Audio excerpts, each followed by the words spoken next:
everyone, welcome back to Kravings Food Adventures. I'm Karen Ahmed. Today we're making a very special Valentine's Day cheesecake. We're going to be making a rose cheesecake. This cheesecake is going to be infused with rose syrup. It's going to give the cake a really delicious pink color, and I'm going to be cooking this in my Instant Pot. Now this recipe is great not just for Valentine's Day, but it can also be great for the upcoming Ramadan as well as Eid.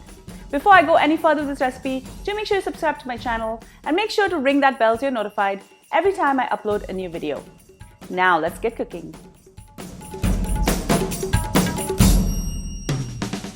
In my bowl, I have 1 cup of Oreo cookie crumbs.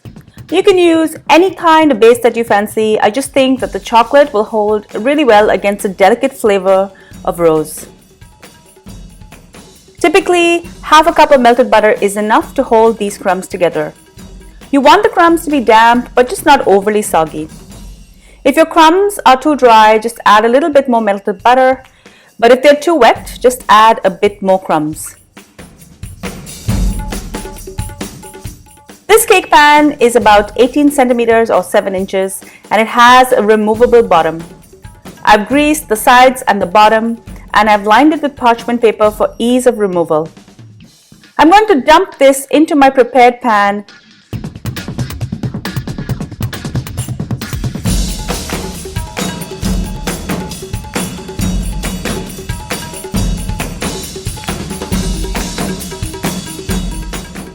And you can use a glass or a mojito muddler to pack it down really carefully.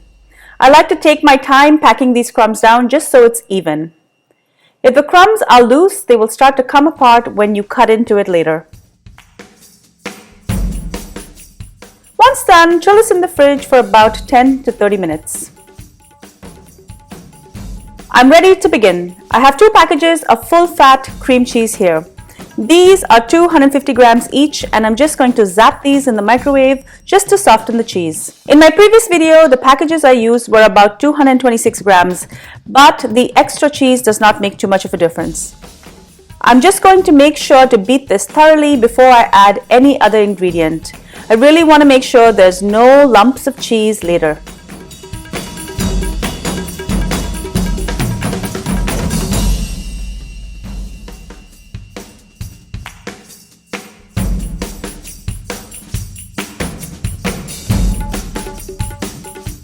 This is looking really good now, so I'm going to add 3/4 of a cup of sugar, and I'm going to start to work the sugar into the cream base.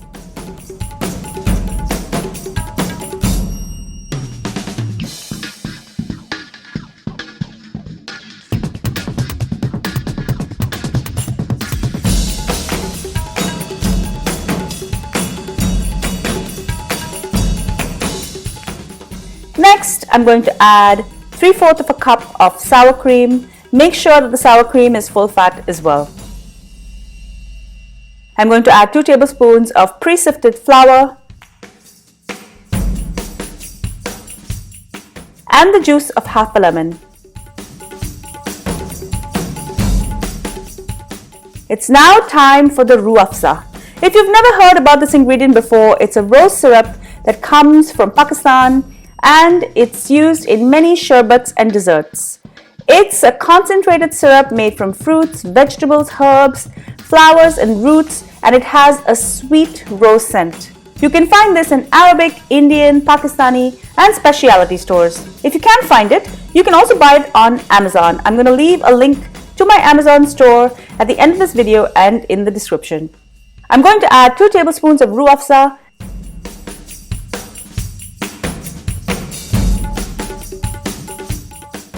and I'm going to beat it in.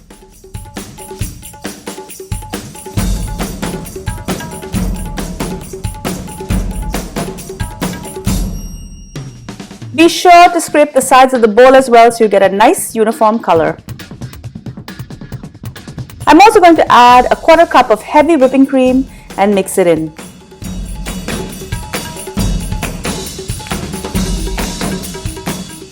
Now it's time for the eggs. I'm adding this last as I don't want to over-whip the batter once the eggs go in.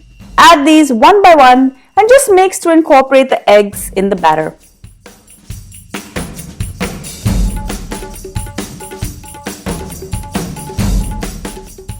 This looks great, but I'm just going to add 1 more tablespoon of roux afza just so I can get pink ribbons in the cheesecake.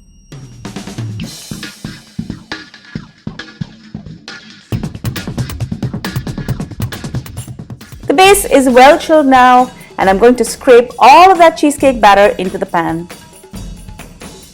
Give this a good tap to settle any air bubbles and make sure that it's nice and level. This cake is going to be steamed perfectly in my Instant Pot. Add 1 cup of water to the base. I'm going to slowly lower the cake pan into the pot. I've set this on the trivet that it came in with the Instant Pot. This is important as you really don't want this cake pan touching the water. Now we want to make sure to cover this pan so it doesn't get drowned in steam. I like to place a knife across, cover it with a doily or a kitchen towel, and then I like to place another knife on top of the doily just to weigh it down.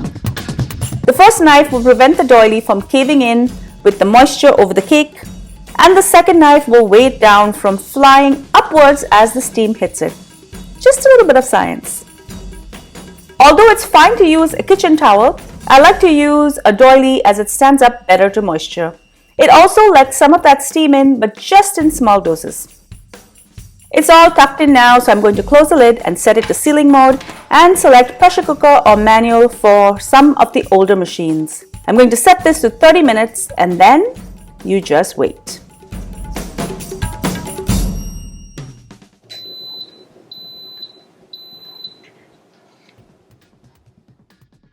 Once done, I'm going to allow the steam to naturally release. When the pin drops, it's ready to open.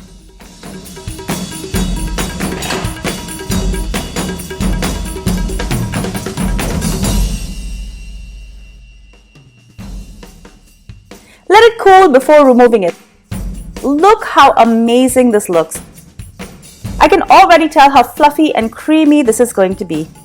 Once it comes to room temperature, this needs to be chilled for 4 hours to preferably overnight.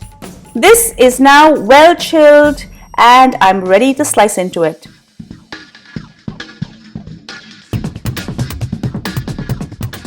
To slice this, always make sure that you have some hot water handy, and I like to dip my knife in that hot water and wipe it dry before I make that first cut. In between, be sure to keep your knife clean. I like to serve this with a dollop of vanilla ice cream, slivered almonds, and a drizzle of rose syrup. Enjoy!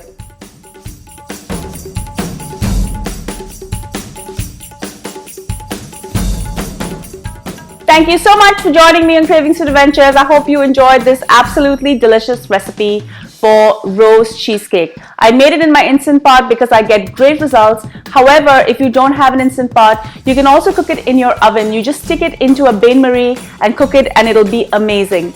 If you love my recipes, make sure you subscribe, guys, and also share them with your family and friends, and make sure to ring the bell so you're notified every time I upload a new video. And be sure to follow me behind the scenes on all of my social channels. I'm on Facebook, Instagram, Pinterest, and Twitter. Until I see you next time, do take care. Bye.